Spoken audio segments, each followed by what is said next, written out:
You take it home, you wear it, you wash it. It looks like a rag.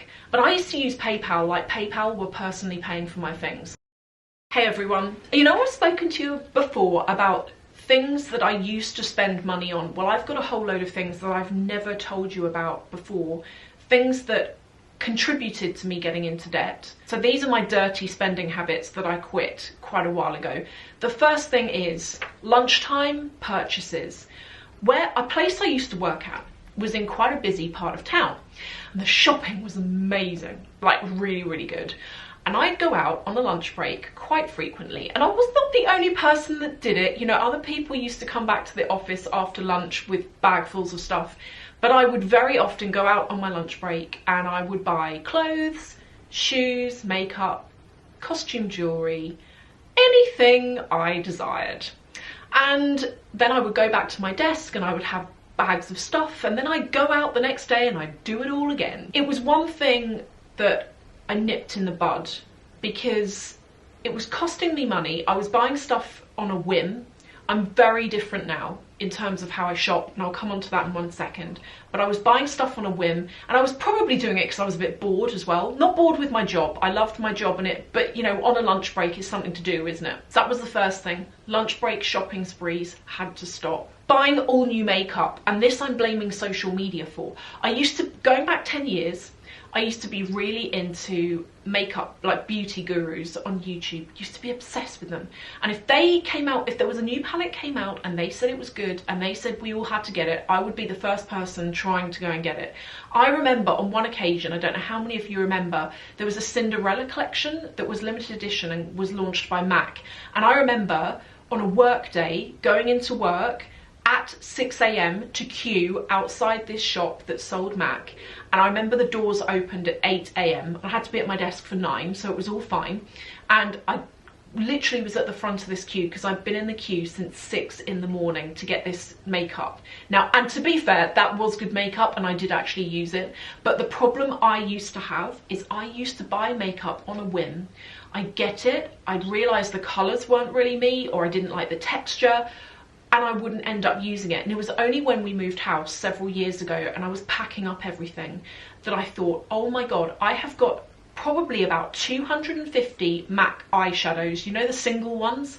I have got so many of them and I'm never going to use them, and they're in colours I'm not going to use either, because you know, with a lot of beauty gurus, they'll kind of do like really bright eye makeup looks with like green and pink and orange. I don't wear green, pink and orange, but I still went out and bought it. And so that's another thing that I stopped, is being swayed online, particularly with makeup.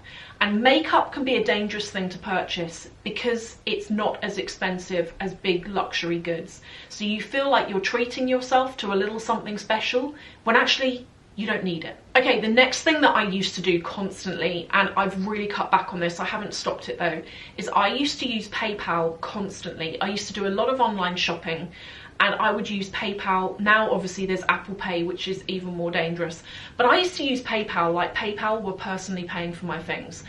It's easy when you get to the checkout and you're logged in and your PayPal account is already connected to that retailer, and all you have to do is press purchase and it's done. You haven't even got to log in, it's already done.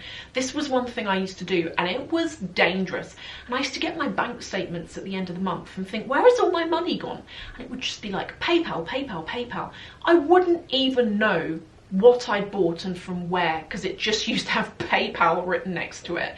And it's one thing that I cut back on a lot. I do still use PayPal, but my spending habits have really changed in terms of the fact that I don't go and buy junk anymore. I tend to really think long and hard about things before I buy them, and I buy quality. Fast fashion, cheap clothes basically.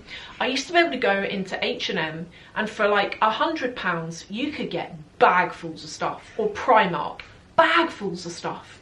From clothes to shoes to underwear to jewellery, you could get bagfuls of stuff. And I used to go in there and think, oh goody, like I can get several outfits all in one and it's only going to cost me £100.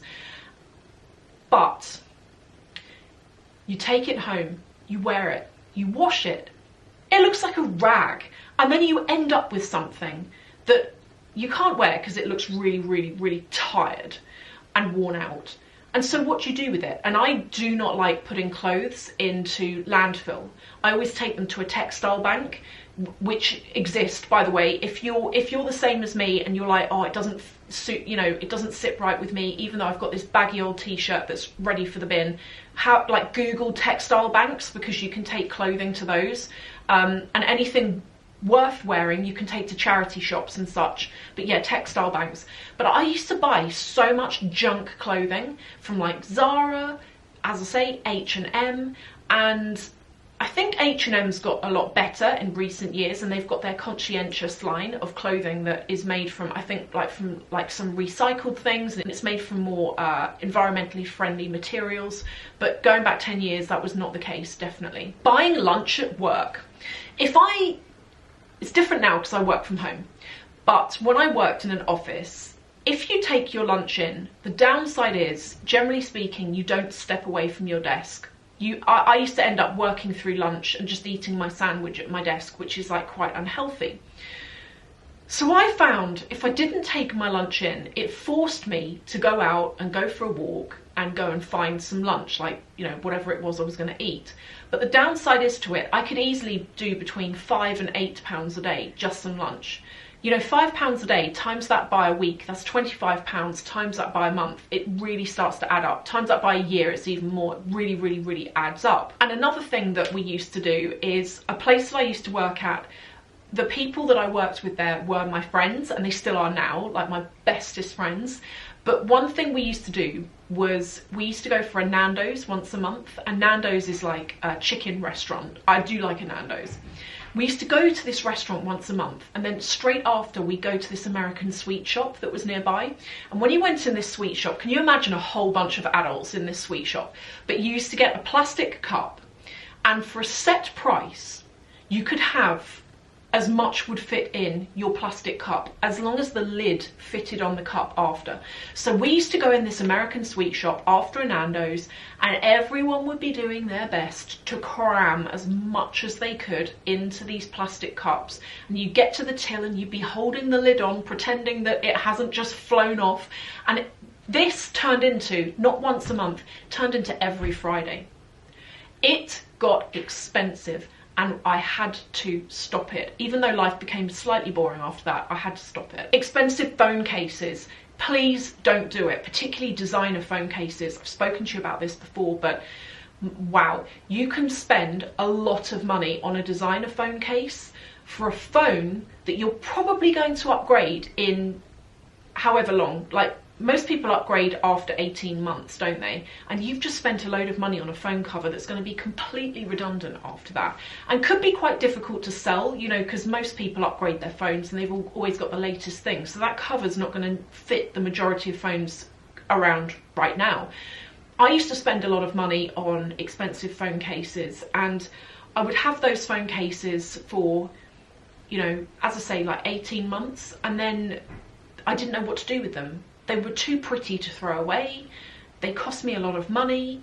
I would try and sell them on eBay, but no one else really wanted them either. And it was one thing I stopped doing. And now I don't actually have my phones with me, but now I just have cheap phone cases. Although my friend at the moment, she can crystallize anything for you, and she's making me a couple of phone cases that she's crystallized. Can't wait to get those. But yeah, just when it comes to phone cases, save yourself the money.